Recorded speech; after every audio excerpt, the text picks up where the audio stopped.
언론과 싸움을 해야 되는데 류희림 방심위원장 얘기 좀 잠깐 하고 네, 지나가겠습니다. 네. 민원인 개인정보가 유출이 됐다. 네. 이것은 앞으로 이제 특별감사를 해서 내용을 밝혀내야 되는데 범죄다.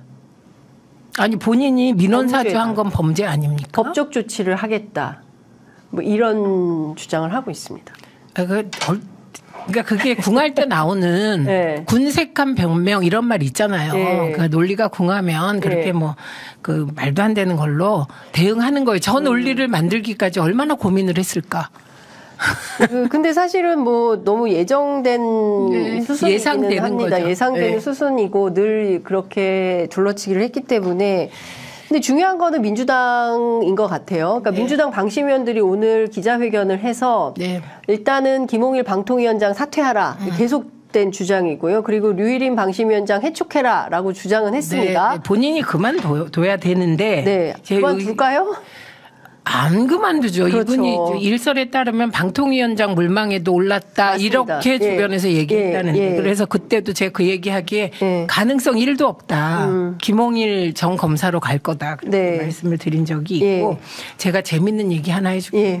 김유진 방심위원이 있습니다. 네. 거기가 민원연 출신이에요. 그런데 이분을 조사했어요.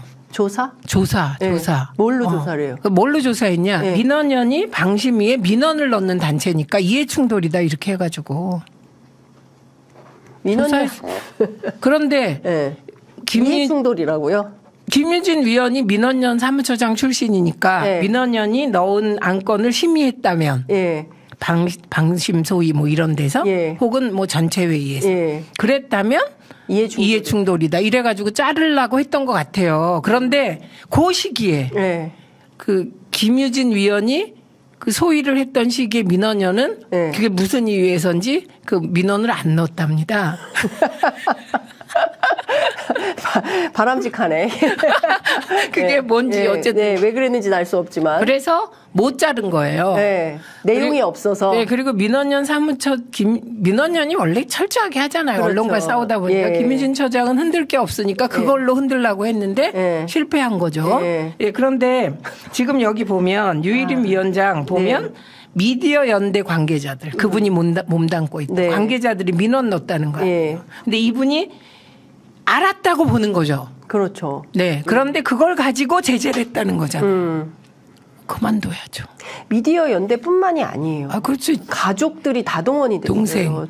동생, 아들, 무슨 동서, 뭐 전체 자기가 알고 있는 사람, 뭐 이게 지금 나온 게 이 정도이고 앞으로 더 얼마나 더 나올지 알 수가 없는 건데 이거 지금 뭐 다 범죄라고 주장하고 있으니 이 문제 또한 그냥 넘어가기 어려운 상황인 것 같아요. 그분도 고발하고 그 민주당도 고발하고 서로 고발해서 검찰이 어떻게 하나 보죠 뭐. 그리고 진짜 이게 그러니까 동생 부부, 처제와 동서, 외조카까지. 외조카 몇 살인가? 그러니까 가족 6명이 포함됐다는 거잖아요.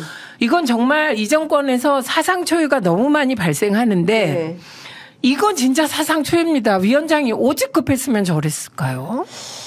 근데 급한 것도 있지만 저는 좀 어떤 문제의식이 있냐면 이게 불법이야 라는 인식이 있으면 못하지 않습니까? 근데 왜 못해요? 그게 라이브한 거예요 우리가. 저는 이렇게 불법이어도 봅니다. 막 하는 거예요? 불법이어도 어차피 고발해봤자 검찰에 고발하잖아요. 경찰에 해봤자 우리가 다 검경합수부 아까 말씀드렸잖아요. 겁나는 게 없는 거예요. 기소권을 가진 검찰이 우리 편이다. 그리고 공수처장 이제 어차피 윤석열 사람으로 임명될 텐데 공수처에 고발해봤자 우리는 겁나는 게 없다. 그래서 세상에 겁나는 게 없는 거예요 지금 이분들이. 딱 한 부분밖에 없어요. 겁나는 대통령? 아니요. 시민들이요. 시민들? 네. 저는 시민들은 겁냅니까? 여론조사 결과도 별로 안 두려워하는 거예요. 결과적으로 겁나게 될 것이다.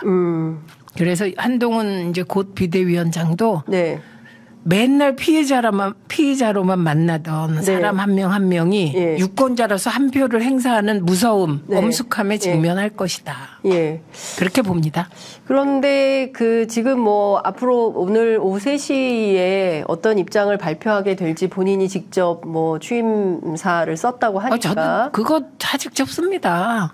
그 마지막에 다 그것도 기사로 보도가 됐더라고요. 직접 웃기는 썼다. 거죠, 그냥. 예. 네. 그러니까 이 정도 수준의 나라가 돼버려서 국민들 입장에서는 기가 막힌 수준이 됐는데 민주주의가 그냥 날로 퇴보를 하고 있고 특히 이 류일임 건은 민주당이 그냥 발표만 하고 안 되죠. 어떤 방식으로 법적 조치 취해야 되고요. 법적 조치. 그리고 기자회견만 하시지 말고 방심위로 달려가서 면담 요청하고요. 네. 예, 그리고 진상조사단 꾸리고요. 네. 그래서 빨리 움직이셔야 되죠. 행동해야 되죠. 예. 현장으로. 예. 문제 생긴 현장으로 달려가시기 바랍니다. 예. 민주당이 좀 더 적극적으로 이 문제에 대해서 나서야 된다 이런 그건 너무 방침을 저기요. 예, 주시는 것 같습니다. 예. 위원장님께서. 예, 근데 예. 제가 예. 좀 아까 네. 한동훈 비대위원장 곧 비대위원장이 그럼 왜 그 말을 했을까? 그 얘기 하나만 하고 넘어갑시다. 네. 예. 왜 했을 것 같아요? 궁금하지 않아요? 나는 연설문 내가 직접 내가 뭐 취임사 쓴다. 이거 왜? 기사가 요만큼 나왔어요. 동아일보에. 그래. 근데 그 얘기를 했으니까 났잖아요. 네. 왜 그 얘기를 했을까? 굳이. 네. 아무도 관심이 없어요. 누가 네. 그 오늘 취임사 하나? 그것도 관심이 없었어요. 그런데 취임사를 한동훈 곧 비대위원장이 직접 쓰냐? 네. 아니면 다른 사람이 써주냐? 네. 비서가 쓴들 전혀 문제 없는 얘기인데 네. 왜 썼을 그 말 하냐? 굳이 그 말을 했냐? 왜 했을까요? 생각해 보면 나는 다르다. 네. 누구랑? 국회의원들하고 다르고 네. 그러니까 이재명 대표와 다르다. 이재명 대표는 스스로 안 써요? 그거 모르죠. 네. 그런데 그냥 정치인들은 다 써준다더라. 네. 그러니까 이게요. 네. 그러니까 국회의원들은 다 질의서를 읽더라. 내가 보니까. 네. 이런 생각도 생각도 계시긴 하죠, 사실은. 예, 있죠. 그런데 네. 그런데 누가 그 개별 국회의원들하고 경쟁하랬습니까? 네. 예, 용산에 할 말 하랬지. 근데 용산에 할 말은 할까요? 안 할까요? 안 한다고 보세요? 한다고 보세요? 할 것 같으면 윤석열 대통령이 비대위원장을 이렇게까지 네. 예, 밀어붙이지 않지 않았을까. 네. 그러니까 할 말 하지 않을 가능성이 높다. 그럼요. 네. 결국에는 그냥 세트 플레이를 할 가능성이 높다. 이렇게 대신 전망을 하시는 거죠? 속일 것이다. 국민을 하는 국민을 것처럼 속일 것이다. 언론이 포장해 줄 것이다. 네. 우리 속지 말자 한동훈에게. 이렇게 얘기하고 싶습니다. 네.